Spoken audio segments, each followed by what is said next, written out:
안녕하세요. 저는 40대 중반의 두 아이의 엄마로 살아가고 있는 평범한 여성이에요. 결혼을 할 때는 시어른을 잘 만나야 한다고 하잖아요. 솔직히 가장 최악의 시부모가 어떤 사람이라고 생각하세요? 간섭하는 사람? 오히려 무관심한 사람? 말로 사람을 꼽주거나 언제나 차가운 인상으로 성긋는 사람? 제 기준에서 가장 최악의 시부모는 보수적이고 남아 선호 사상에 찌든 사람이라고 생각해요. 제가 경험한 일들을 들으신다면 그 어떤 사람들도 이 의견에 아니라고 말하지는 못하실 거예요. 시모는 두 아들을 낳았어요. 시모의 첫째 며느리는 두 아들을 낳았고 시모의 둘째 며느리는 두 딸을 낳았죠. 저는 둘째 며느리였어요.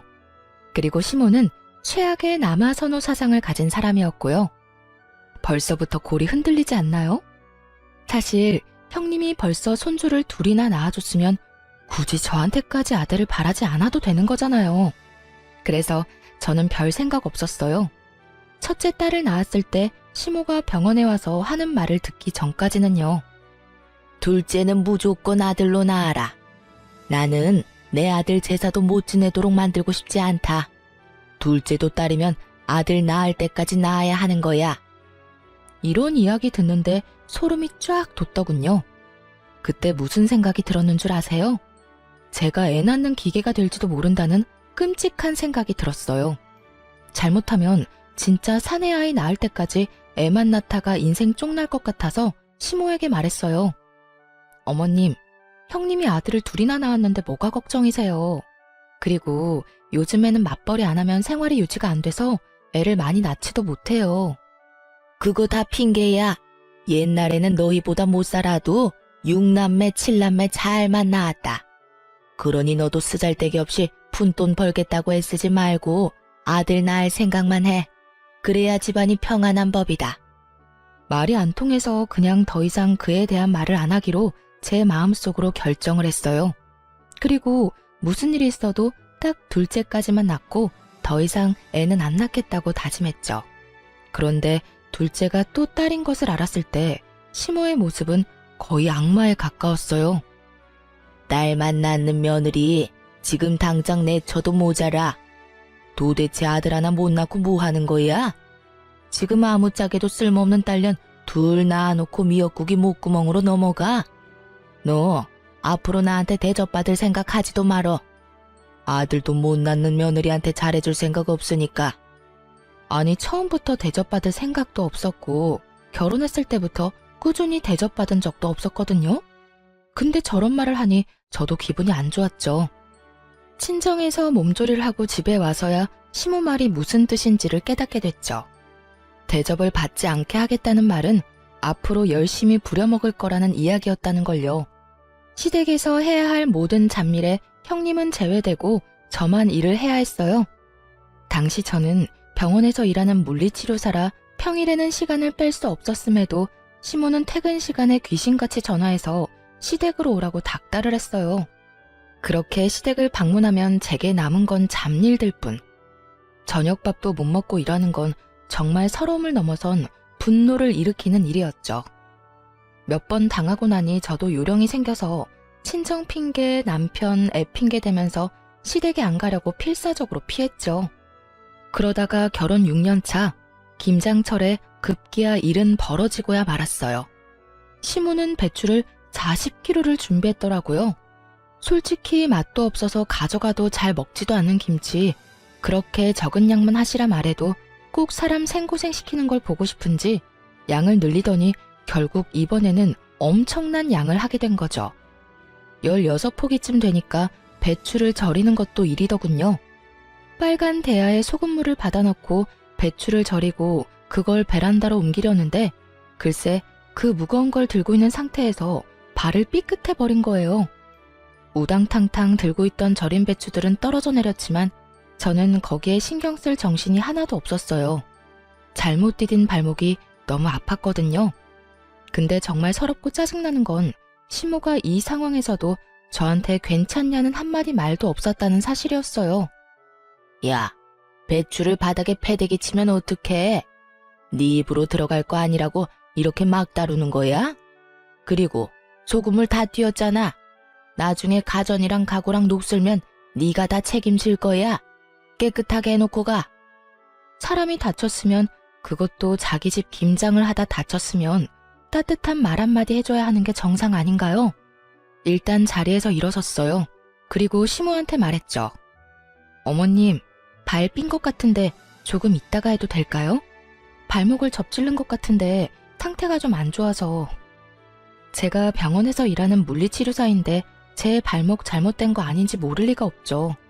그렇지만 너무 급성이라 발목에 티가 안 나더라고요. 최소 염좌, 까딱 잘못하면 금까지 갔을지도 모른다는 생각을 하고 있는데 시모가 제 말에 버럭 고함을 지르더군요. 너 엄살 떠는 거야? 아니면 설마 일하기 싫어서 일부러 넘어진 거 아니냐? 이것 봐. 요새 젊은 것들은 이래서 안 돼요. 한 것도 없이 요령만 피우고 당장 바닥에 있는 것들 안 치워? 바닥은 시모 말 맞다나 엉망진창이었고 그걸 저렇게 만든 제 책임도 있었으니 이를 악물고 바닥을 치웠어요. 그렇지만 더 이상 일을 할 기력도 의욕도 없었죠. 그런데 엎드려 있는데도 발목은 욱신욱신 미치도록 아파왔어요. 바닥을 걸레로 닦고 배추를 주워 담는 동안 무릎을 바닥에 대고 발목을 쫙 편 상태로 무릎으로 기어다니며 일을 한 터라 더 안 좋았어요. 장승처럼 서서 저를 내려다보며 제가 그걸 치울 때까지 손 하나 거들지 않는 시모를 무시하고 저는 그 자리에 털썩 앉아 바지를 걷어 올렸어요.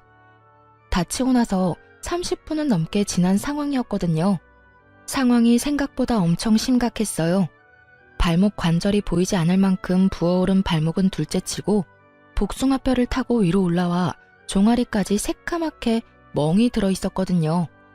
게다가 만져보았을 때는 엄청난 열까지.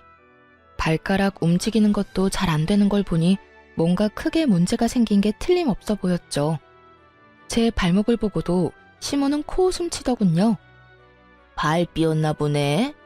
그 정도는 하루 쉬고 나면 가라앉으니까 오늘은 할 일 다 끝내놓고 가.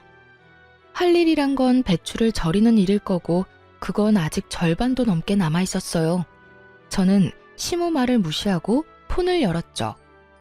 네, 제가 발목을 접질렀는데 지금 열도 나고 꼼짝도 못할 정도로 아파서요. 네, 도와줄 사람도 없고요. 오른쪽 발목이라 제가 직접 차를 몰 수도 없어서 구급차를 좀 보내줬으면 좋겠어요. 지금 열이 발목뿐만이 아니라 몸에도 나고 있어서. 제가 전화한 곳은 119 구급센터였어요. 저 스스로 차를 운전할 수도 없고 저를 데려다 줄 생각도 없는 시모를 두고 선택할 수 있는 방법은 많지 않았어요. 게다가 시댁은 도시 외곽에 있었기에 택시도 잘 다니지 않던 곳이었거든요. 야, 너 꾀병이면서 구급차까지 불렀어? 일하기 싫어서 이렇게까지 하는 거야? 젊은 것들이 식은머리가 없어서 지금 내놓은 건 다 하고 가야 할 거 아니야. 저한테 욕을 하던 말던 저는 주섬주섬 제 짐을 챙겼어요. 널브러진 배추들과 소금물이 담긴 커다란 고무통은 그대로 놔두고 말이죠. 구급차가 빠르게 시모집 현관문을 두드렸고 구급대원이 들어와서는 저를 부축했어요. 도와줄 사람이 없다고 해서 그런지 화를 내며 짜증을 내는 시모를 힐끗 쳐다보더라고요. 그래서 말해줬죠. 제 발목이 이 지경이 됐는데도 꾀병이라고 말하는 사람이에요. 이 다리로 배추를 다 절이고 가라니 말이 되는 소리예요? 구급대원도 진상과 엮이고 싶지는 않은지 시모를 모른 척하고는 구급차로 이동했어요. 다쳐서 구급차를 타고 병원을 가는데 마음이 한없이 편해지더라고요. 시모 면상 안 봐도 된다는 생각이에요. 그렇게 병원에 도착한 저를 기다리고 있던 건 의사의 무시무시한 소식이었죠. 발목 상태가 많이 안 좋아요. 다쳤을 때 바로 병원을 오셨으면 이렇게 뼈가 어긋나지는 않았을 텐데요. 다치고 발 많이 쓰셨어요? 네, 배추 절이다가 이렇게 됐는데 어머님이 바닥에 떨어진 거 당장 다 치우래서 엎드린 채로 좀 치웠어요. 그래서 그런 것 같아요. 아이고, 고생 많으셨겠네요. 어쨌든 지금 수술은 필요합니다.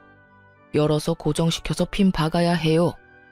제발 실금 정도만 갖기를 바랬는데 결국은 골절 진단에 고정수를 해야 한다는 말을 들으니 그제야 화가 막 치밀어 오르더라고요.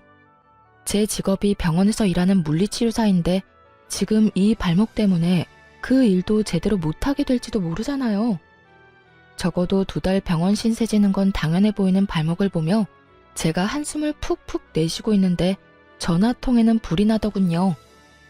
야, 너 왜 안 와? 병원에서 사진 찍고 볼 거 다 봤으면 와서 김장해야 할 거 아니야? 배추라도 다 절이고 가야지. 일하다 중간에 내빼는 게 어딨어? 너 이런 식이면 나도 너 가만 안 둬. 딸밖에 못 낳은 년이 시댁에서 일도 안 해? 그럼 내가 뭐하러 너를 며느리로 받아들였겠니? 본부는 다 해야지. 아프다고 안 하고 힘들어서 못하고 그런 게 우리 집에서 통할 거라고 생각해? 수술을 해야 한다는 말을 하고 이성적으로 이야기를 풀어보려는 저도 순식간에 분노 게이지가 찰 만큼 선을 확 넘는 발언에 저도 빽 성질을 냈어요. 사람이 아파서 병원에 와 있는데 어떻게 그런 말씀을 할 수가 있어요? 그리고 무슨 일만 있으면 저한테 딸밖에 못 낳은 년이라면서 뭐라고 하시는데 그런 어머님도 딸이에요. 한가족 된 사람 가슴으로 품어줘도 모자랄 판에 그거 하나로 이렇게 사람 하나 괴롭히니까 기분 좋아요? 누가 들어도 당연한 제 말에 화가 나는지 시모가 전화를 뚝 끊더군요. 그리고 얼마 지나지 않아 남편에게 전화가 왔어요. 야근을 한다며 늦게 들어올 거라고 했던 남편인데 갑자기 전화를 하니 눈치가 딱 오더군요. 시모가 남편에게 무슨 말을 했구나 하고요. 전화를 받으니 남편의 고성이 날아오더군요. 저희 남편은 다 좋았는데 이거 하나가 단점이었거든요. 평상시에는 무슨 일이 있어도 무덤덤한 사람이 시모가 무슨 말만 하면 앞뒤 안 가리고 저한테 성질부터 내고 보는 거요. 시모가 얼마나 아들을 아꼈으면 시모 말이라면 똥으로 매주를 쓴데도 믿을 사람으로 큰 거예요. 야, 너 집 난장판으로 해놓고 갔다는 거 사실이야? 엄마가 전화 와서 나한테 하소연을 다 하더라. 도대체 무슨 생각으로 그런 짓을 한 건데? 아, 일도 바빠 죽겠는데 좀 잘하자. 엄마 비위 맞추는 것도 며느리 할 일이잖아. 야, 내가 그 비위 맞춰주다가 발목 수술까지 하게 됐는데 무슨 헛소리야. 너 나한테 그딴 거 시키려고 결혼하자고 했어? 아니면 딸 둘 낳고 나니까 너도 내가 하찮아 보여? 내가 너희 집 하녀냐고. 친놈이? 아, 바락바락 화를 내는데 발목이 엄청 쑤셔오더라고요. 흥분하니까 통증이 더 심해지는 것 같아서 저는 옆에 서 있는 간호사를 잠깐 불렀어요. 그리고 제 전화기를 넘겨주며 간호사에게 부탁했어요. 이 전화가 제 남편인데 지금 제 상황을 좀 설명해 주시면 안 될까요? 제가 화를 내니까 발이 너무 아파서. 제 부탁에 간호사가 살신성인의 자세로 제 전화를 받아 사실만 딱딱 알려주더군요. 네, 환자분 발목은 완전히 부러져서 어긋나셨어요. 금식하고 내일 수술을 하셔야 해요. 핀 박는 수술이라서 시간은 좀 걸릴 수 있고요.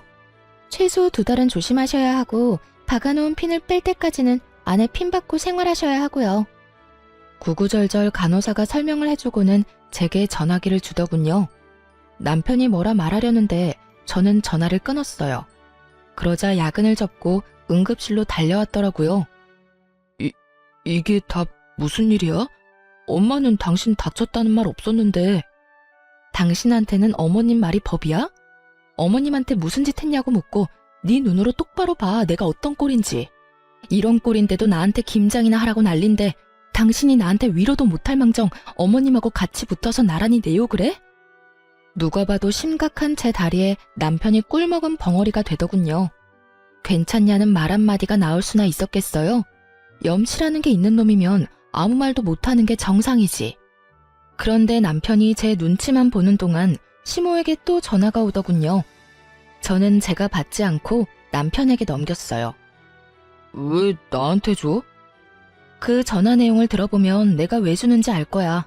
잔말 말고 전화나 받아. 네.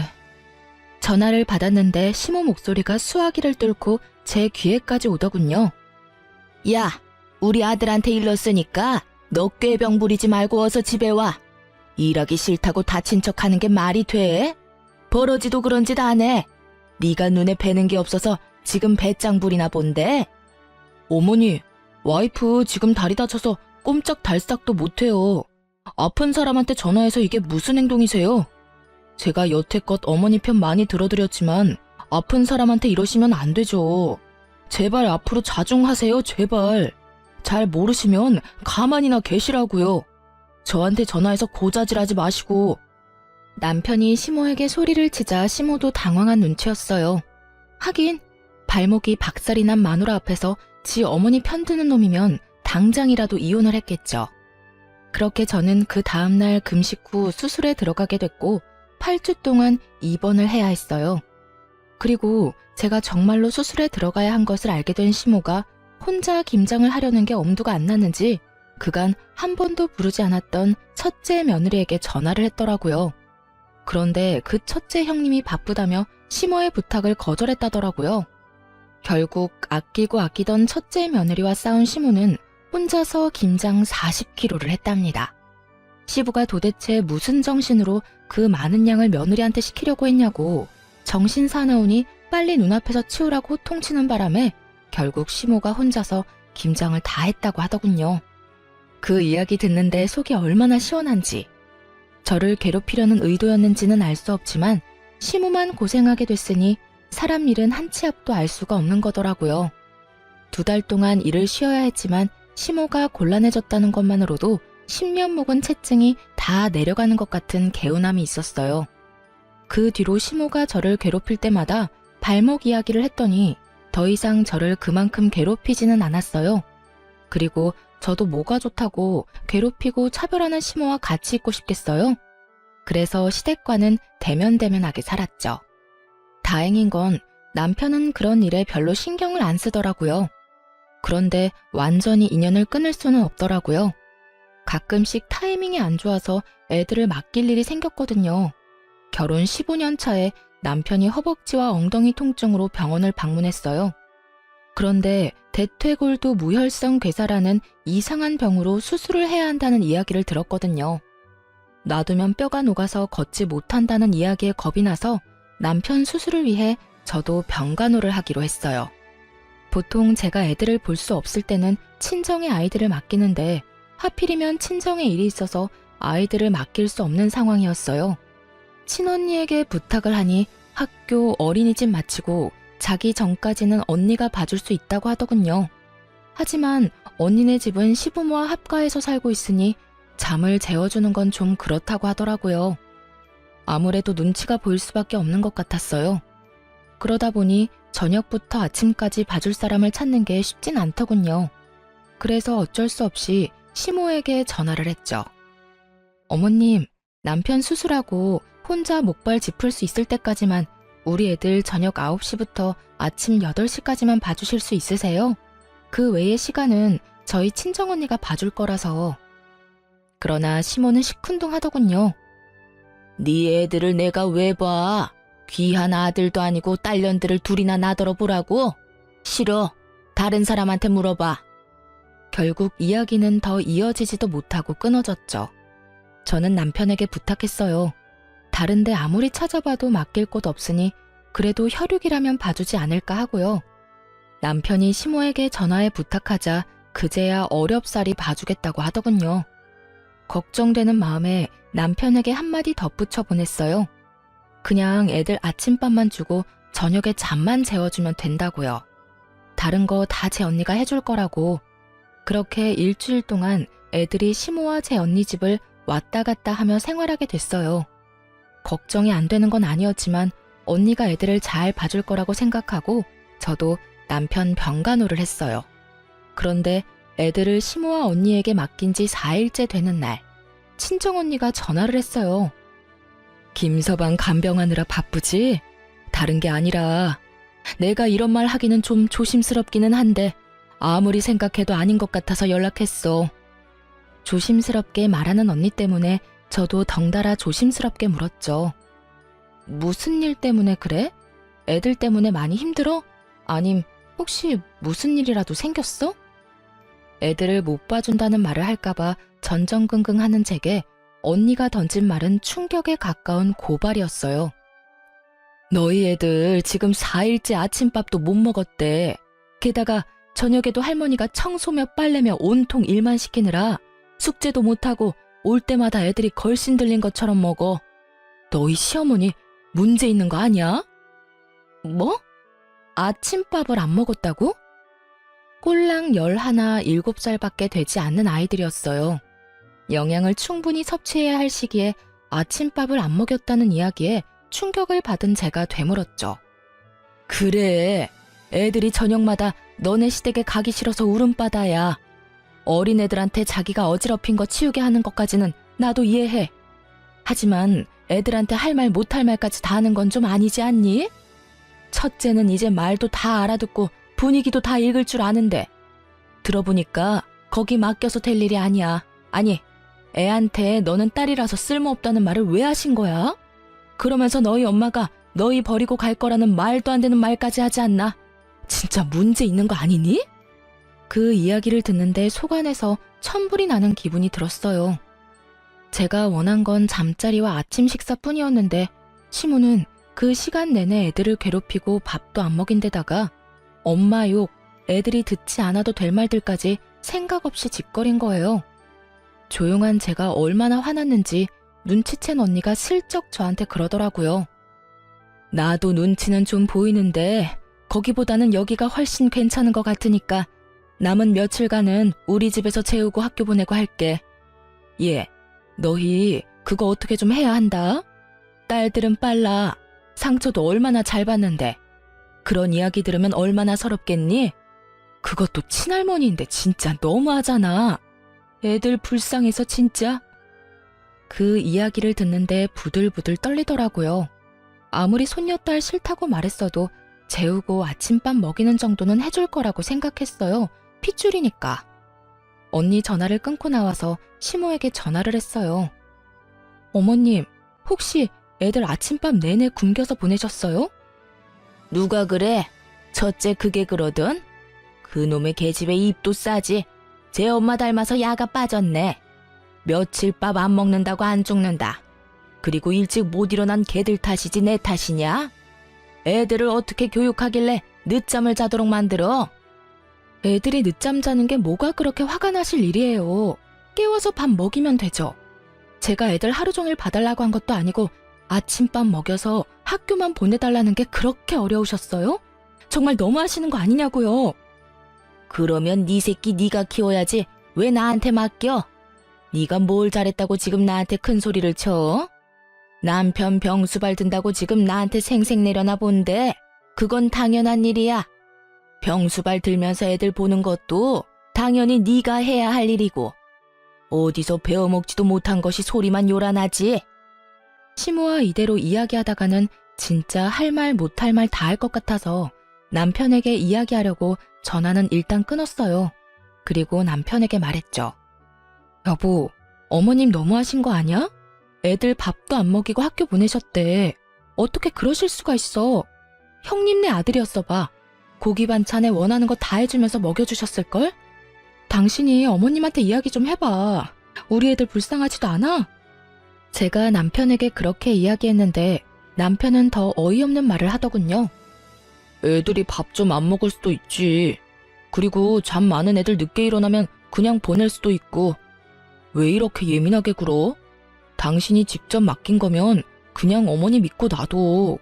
당신이 애 때문에 떽떽거리니까 어머니도 기분이 안 좋으신 거잖아. 제발 조용히 좀 넘어가자, 응? 어차피 며칠만 참으면 다시 집에 데려올 건데 맡길 곳도 없는데 어쩌려고.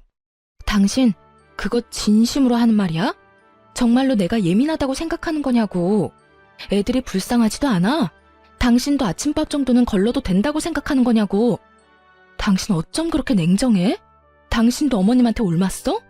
아들이 아니라서 막 다뤄도 된다고 생각하는 거냐고. 그런 말이 아니잖아. 어차피 맡겨놓은 거 힘 빼고 놔두라는 거야. 배고프면 알아서 밥 달라고 하겠지. 그리고 한 끼 안 먹는다고 안 죽어. 태연스레 말하는 남편놈을 보며 저는 온몸에 소름이 돋는 기분이었어요. 미친놈. 그 한마디를 남편에게 던지고 저는 남편을 병실에 놔두고 시댁으로 돌아왔어요.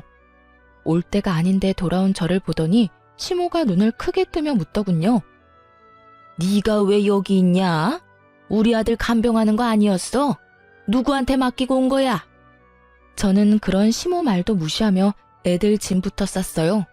싸가지 없는 말이나 하고 애들 귀한 줄 모르는 인간 병수발 드느니 애들 보는 게 더 낫다는 생각이 들었거든요. 남편 혼자 놔두고 왔어요. 어머님이 우리 애들 그런 식으로 취급하는 줄도 모르고 제가 미친 짓을 했네요. 고양이한테 생선을 맡긴 꼴이었지. 불쌍한 내 새끼들 굶고 눈치 봐가며 할머니 집에 있는 줄 알았으면 남편 병수발이나 들고 있지 않았을 거예요. 지금이라도 알았으니 애들 데리고 갈게요.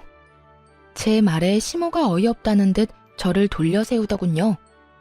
너 지금 나한테 시위하니?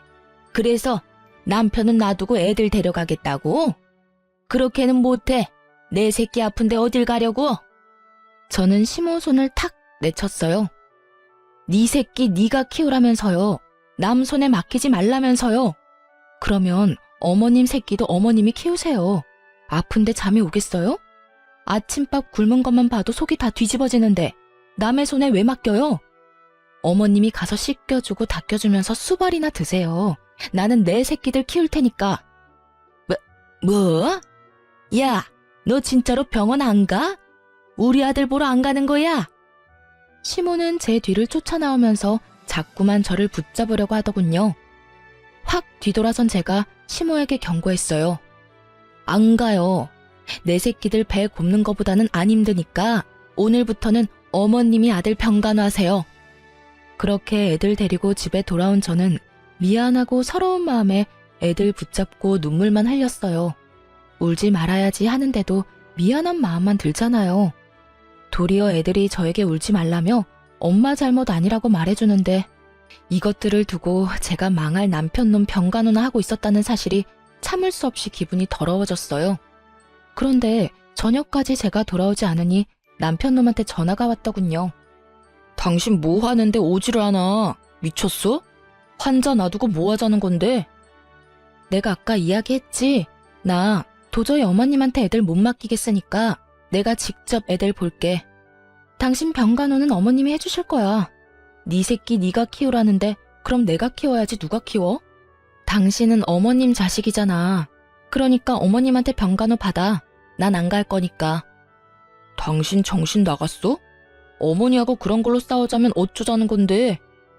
어머님이 애들 굶겼다고 일주일 내내 굶기는 게 할머니가 손녀들한테 할 짓이야? 어머님도 나쁘지만 당신도 나빠. 애들이 굶는다는데 뭐? 너 같은 걸 남편이라고 데리고 산 내가 병신이지.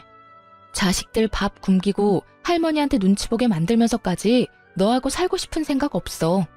세상 천지에 배 터지게 먹여주는 할머니는 봤어도 애들 밥 안 주는 할머니는 처음 봐. 게다가 애들한테 무슨 말 했는지 알고는 있어? 애들한테 너희가 딸이라서 쓸모가 없단다. 너희가 딸이라서 너희 엄마가 너희 버리고 간단다. 이런 말을 했다는 것도 믿기지를 않아. 내가 왜 이런 소리 내 자식들한테 듣도록 만들어야 하냐고. 대답 좀 해봐, 이 나쁜 놈아. 뭐? 어머니가 애들한테 그런 소리를 했다고? 당신이 잘못 들었겠지. 손녀들한테 그런 소리를 했을 리가 없잖아. 물어봐, 직접. 시모가 남편 옆에 있었는지 남편이 시모에게 따지듯 묻는 소리가 들렸어요. 그랬더니 시모가 당당하게 답하더군요. 왜 그걸 나한테 따지니? 네 마누라가 딸만 낳은 게 내 탓이야? 그럼 아들을 낳았으면 될 거 아니냐? 그런 말 좀 했기로써니 뭐가 그렇게 잘못된 일이야? 나 어릴 적에는 그것보다 더한 말도 듣고 자랐어. 너 없어도 우리 집 잘만 돌아가. 첫째 며느리가 다 잘해줄 거다. 그러니 나갔으면 그냥 그대로 애새끼들 데리고 나가. 다시 이 집에 돌아올 생각 말고. 얼굴 안 보니까 속이 시원하네. 저는 시모 말에 코웃음 쳤어요. 김장하러 오라고 부탁한 것도 거절당했다면서 잘하기는. 착각은 자유지. 그리고 우리 이혼하자. 난 이런 집안에서 못 살아. 여보, 잠깐만. 남편이 뭐라 말하던지 말던지 전화 끊고 이혼 소송 시작했어요. 그런데 며칠 아들 자식 간병일 해보더니 힘들었는지 시모가 전화와서는 저더러 어이없는 말을 하더군요. 이혼 기간 중에도 네가 우리 아들 안 사람이고 내 며느리다. 그러니 네 남편 병간호하러 들어와. 어디 며느리가 시어머니한테 일을 다 맡겨놔? 이혼하기 전까지는 네가 이 일 다 해야 하는 거야. 갑자기 전화와서 무슨 말도 안 되는 소리 하세요. 남남 되려고 이혼 소송하는 중이잖아요. 그리고 전 제 새끼 키우느라 바쁘니까 어머님은 어머님 아들 잘 키우세요.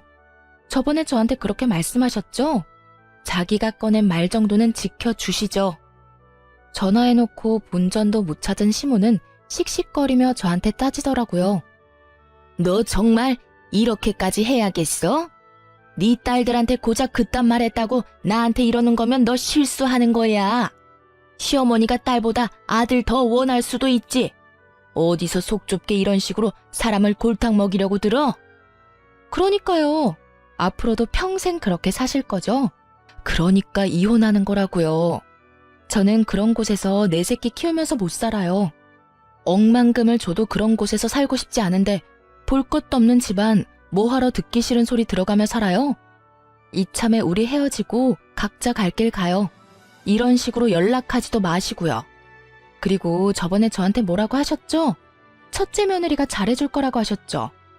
그러니까 저한테 전화하지 말고 손자들 둘이나 낳아준 첫째 며느리한테 전화하세요. 시모는 여전히 당당하더군요. 그래도 자기 힘드니까 금방 연락 오는 거 보세요. 아주 저를 식모처럼 생각하고 있는 게 눈에 다 보이더라고요.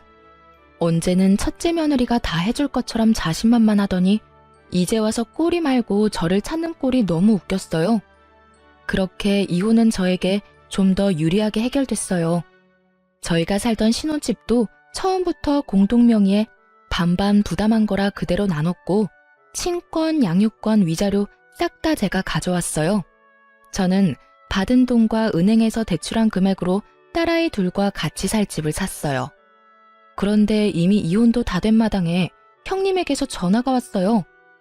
결혼 기간 동안 얄미운 사람이기도 했고 항상 저한테 일 시키고 본인은 몰래 빠져나가던 사람이라 좋게 볼 수는 없는 사람이었어요. 동서, 잘 지내? 아휴, 나 동서네가 이혼하고 나서부터 어머님한테 끌려다니느라 힘들어 죽겠어. 이혼하니까 많이 편하지? 어쩐 일로 전화하셨어요? 동서는 도련님이랑 다시 잘해볼 생각은 아예 없어? 이제 막 이혼한 사람에게 이런 걸 물어보는 형님에게서 뭔가 머뭇거리는 느낌이 들었어요. 왜 그런 걸 물어보세요? 이혼한 동서한테 이런 말 꺼내기도 민망하긴 한데 아버님이 얼마 전에 쓰러지셨거든. 그래서 어머님이 나한테 합가해서 아버님 수발을 같이 들자고 하는 거야. 근데 동서도 잘 알잖아. 나는 그런 일 여태 해본 적도 없고 바쁘기도 많이 바빠서. 인간이 이렇게 비양심적이어도 되나요? 어떻게 이혼한 동서에게 시부 수발을 들기 위해 이혼을 다시 생각해보라는 말을 할 수가 있는지 이해가 전혀 안 갔어요. 죄송한데 저는 생각 없어요. 싫어서 이혼한 거고 이혼 서류에 잉크도 아직 덜 말랐어요. 그리고 무엇보다 그 집안 저는 2번 다시 가고 싶지 않아요. 형님은 아들을 둘이나 낳아서 여태껏 시어머니 등살에서 잘 피해 다니셨죠? 저는 그 잔소리, 악담 모두 맨몸으로 다 받았어요. 그쪽으로는 머리도 두고 싶지 않은 게 제 마음이에요. 시아버지 그렇게 되신 건 안타깝지만 그건 이제 가족들이 상의해야 할 문제지 생판 남인 저한테 이야기해서 될 건 아니라고 생각해요. 차갑고 냉정하게 딱 잘라 말하고 나니 형님도 당황했는지 급하게 전화를 끊었어요. 그리고 나중에야 그 집안 소식을 들을 수 있었어요. 정말 웃겼던 게 그렇게 믿고 의지하려던 첫째 며느리는 시모 요구에 거절한 것도 모자라 아주버님을 들들 볶았던 모양이에요. 아주버님이 시모를 찾아와서는 시모에게 미쳤냐고 진짜 노망난 거 아니냐고 악담을 퍼부었답니다. 동생처럼 자기도 호래비 만들 작정이냐며 합가해서 마누라랑 헤어지면 어머니가 책임질 거냐고 이럴 거면 인연 끊고 지내자면서 아주 집안을 풍비박산으로 만들어 놓고 가셨다더군요. 그 와중에 전 남편은 시모 간병을 받아 무사히 퇴원했으면서 집에 오자마자 짐 다 챙겨서 아픈 시부와 시모 놔두고 그대로 집을 나갔다고 하더라고요. 입이 불어터져라 아들 사랑, 손주 사랑을 외치던 시모였건만 시모를 위해 시부를 함께 수발 들어줄 사람은 없던 모양이에요. 결국 시모는 두 아들과도 연이 끊기고 며느리에게도 대차게 까여서 혼자 시부 수발을 들었다고 하더군요. 제가 들은 소식은 딱 거기까지였어요. 솔직히 여기까지 듣고도 정말 고소하더군요. 저 내치고 잘 살 것처럼 기세등등하더니 결국 보세요. 완전 버림받고 혼자 남겨졌잖아요. 그러니 사람이 마음을 곱게 써야 하는 법이에요. 그렇게 저는 그 사람들을 잊고 제 일에 집중하게 됐어요. 아이들을 보기 위해 시간 조율이 좋았던 요양병원에 취직하게 됐죠. 시내와 가깝지는 않았지만 규모가 있는 요양병원이다 보니 멀리서도 찾아오는 분들도 많았던 곳이었어요. 그런데 하루는 제가 치료하는 어르신이 잔뜩 인상을 찌푸린 채로 컨디션이 완전 엉망이 돼서 오셨더라고요. 어르신, 오늘따라 몸 상태가 별로 안 좋네요. 어제 잠 못 주무셨어요? 아유, 선생, 말도 마. 같은 방에 웬 할망구가 하나 왔는데 얼마나 화가 많은지 무슨 말만 하면 난리쳐서 내가 며칠째 잠도 제대로 못 잤어. 병원에 입원하다 보면 아무래도 단체 생활이다 보니 원하는 사람하고만 같이 있을 순 없어요. 같은 방 사람 잘 만나는 것도 어떻게 보면 복권 당첨 같은 거와 비슷한 거거든요. 그랬어요? 물리치료는 안 받는 분인가 보네요. 근데 뭐 때문에 그렇게 화를 내요? 혹시 치매? 아니야. 내가 가만히 지켜보니까 다 할망구가 잘못했더만. 이 할망구가 들어온 그날부터 하루에 10번도 넘게 아들들 며느리한테 전화를 하는 거요. 전화에서는 너희가 어떻게 이럴 수 있냐? 나를 여기다 버리고 너희끼리 잘 살 것 같냐? 난리더라고. 그래서 내가 넌지시 물어봤지. 근데 그 할망구 하는 말이 아들놈들 뼈 빠지게 키워놨더니 다 소용없다고. 자기가 남편 수발 드는데 아무도 안 도와줘서 이렇게 병을 얻었는데 다들 나 몰라라 한다고 말이지. 엄마를 애물단지 취급하면서 연락도 먼저 안 하고 연락하면 그렇게 귀찮은 티를 낸다면서 고함을 지르더라고. 어머나, 그랬어요? 제가 보기에는 어르신 따님들이 자주 면회 오시니까 그것 때문에 더 비교돼서 그런 것 같은데요. 내가 봐도 그래 보였어. 우리 딸들이 워낙 싹싹하잖아. 와서 나눠 먹자며 과일도 주고 음료수도 주고 하는 모습을 보더니 나한테 악담을 하더라고. 딸만 낳았냐며. 아들이 없어서 어떡하냐고 빈정대는데 열받아서 나도 한마디 했지. 딸 있는 나는 매일같이 면회하는데 아들 낳은 그 짝은 여태껏 아들 코빼기도 안 보이냐고. 그랬더니 그 뒤로 아주 아들 욕을 있는 대로 하더라고. 그러더니 어제 할망구 아들이 왔대. 둘째라던데 이혼한 지 1년 반쯤 됐다던가? 뭐 난 잘 모르겠는데 어쨌든 둘째 아들이 왔는데 그 할망구가 아들한테 악다구니를 썼어. 왜 여기 처박아 놓고 들여다보지도 않냐고 말이야. 그랬더니 아들놈 하는 말이 기가 막히더만. 엄마가 마음을 곱게 썼으면 며느리들이 왔을 거라고. 자기 이혼한 건 엄마 책임이 크다면서 그 사람 많은 데서 늙은 엄마를 핍박하는데 살벌하더만. 내가 봤을 때는 그 할망구도 잘못했는데 아들놈도 싹퉁머리가 없는 게 영. 어르신에게 이야기를 들을수록 뭔가 모르게 묘하게 익숙한 느낌이었어요. 그래서 그분이랑 싸우느라 잠을 못 주무신 거예요? 아니, 그 할망구가 여기 오고 나서부터 약간 치매기가 왔거든. 그놈의 핸드폰만 붙들고 내내 전화를 하니까 어제 아들이 왔는데 그런 소리를 하고 갔으니 이 할망구도 정신을 놔버렸는지 어쩌녁 내내 불도 안 들어오는 전화통 붙들고 아들 이름인지 뭔지 누구야 누구야 불러대면서 온 방에 사람들 잠도 못 자도록 하고. 아휴, 밤에 잠도 안 자, 낮에도 안 자. 기운은 어찌나 좋은지 목소리만 커서. 내가 그래서 잠을 못 잤어. 오늘도 내가 걱정이야. 그 할망구 잠 안 자고 또 고함 지를까 봐. 며칠 만에 헬쑥해진 어르신을 보니 궁금증이 치솟더군요. 그래서 시모 이름을 검색해봤어요. 제 어르신 방에 얼마 전에 들어온 사람 이름이 시모 이름과 같더라고요. 그리고 주소도 시댁 주소가 맞았고요. 보호자 이름도 전 남편 이름인 거 확인했어요. 우연도 이런 우연이 없었어요. 그 많은 요양원 노인병원 중에 제가 있는 곳으로 오다니. 그렇게 잘 살 것처럼 굴더니 결국은 두 아들 모두에게 버림받고 홀로 노인병원에서 면회도 없이 있는 거 보니 자식을 시모처럼 키우면 안 되겠다 하는 생각이 들었죠. 시모가 손녀들한테는 못되게 굴었어도 아들, 손자들한테는 잘했거든요. 그런데도 보세요. 결국 아픈 시모 병실에 면회 오는 사람이라고는 아무도 없다는 거죠. 저도 병원에 있으면서 보는 게 있잖아요. 마음씨 곱고 자식들, 며느리들한테 따뜻하게 대해주신 어른들은 자식, 며느리 할 것 없이 자주 와요. 받은 만큼 돌려주고 싶은 게 사람의 마음이거든요. 그런 어른들은 복 받았다고 말하기도 하는데 사실 자신이 한 만큼 돌아온 거죠. 말년이 쓸쓸한 게 왜 보기 힘든 거냐면 그 쓸쓸함 속에 내가 걸어온 길이 있기 때문이라고 제가 모신 어르신 한 분이 그러더군요. 그쯤 되면 다들 그렇게 인생에 통달하시곤 해요. 그러니 시모의 이런 상황이 제게는 참 착잡했어요. 저를 괴롭히고 제 어린 두 딸을 괴롭혔으니 이런 꼴 당해도 싸다고 말하고 싶지만 그렇게 애지중지하던 아들과 손주들에게까지 손절당한 거 보면 왜 그렇게 사셨나 싶기도 하고요. 자기 인생 남이 살아주는 거 아니니 더 열심히 남들과 좋은 인연 맺고 살아야 하는데 왜 저한테 그렇게 못되게 굴었는지 사실 지금도 이해는 안 가요. 솔직히 이해하고 싶은 마음도 없고요.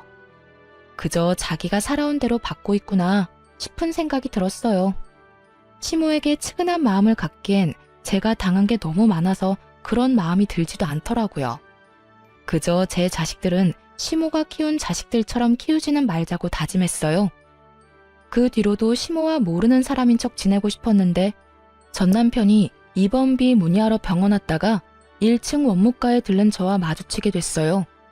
전 남편이 결혼했을 때도 보여주지 않던 아주 살가운 표정으로 제게 말을 걸더군요.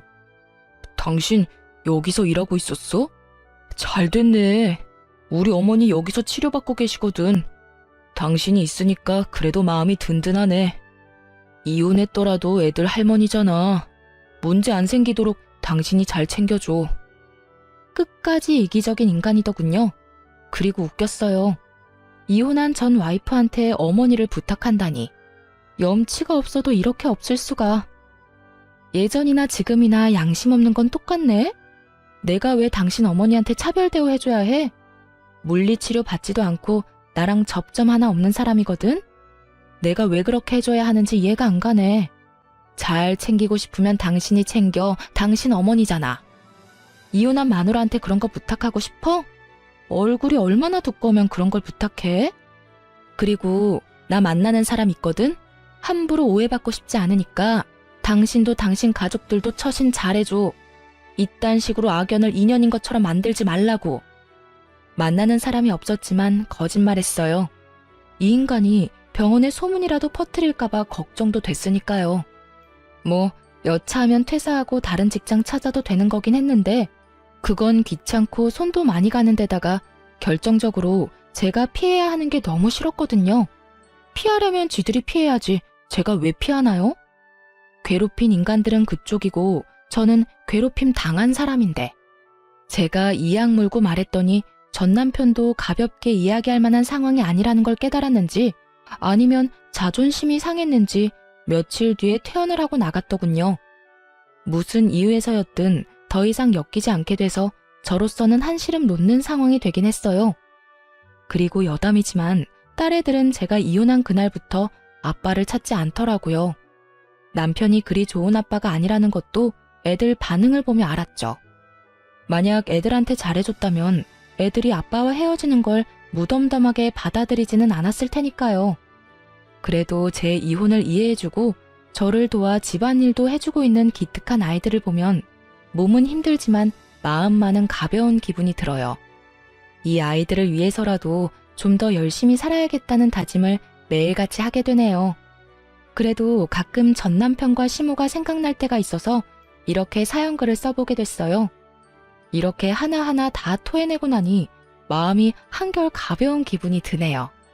그리 즐거운 일들은 아니었지만 이렇게 꺼내서 한풀이 하듯 다른 사람들과 나누고 나니 그간의 응어리가 조금씩 풀어지는 것 같네요. 그럼 지금까지 제 사연 들어주셔서 감사합니다.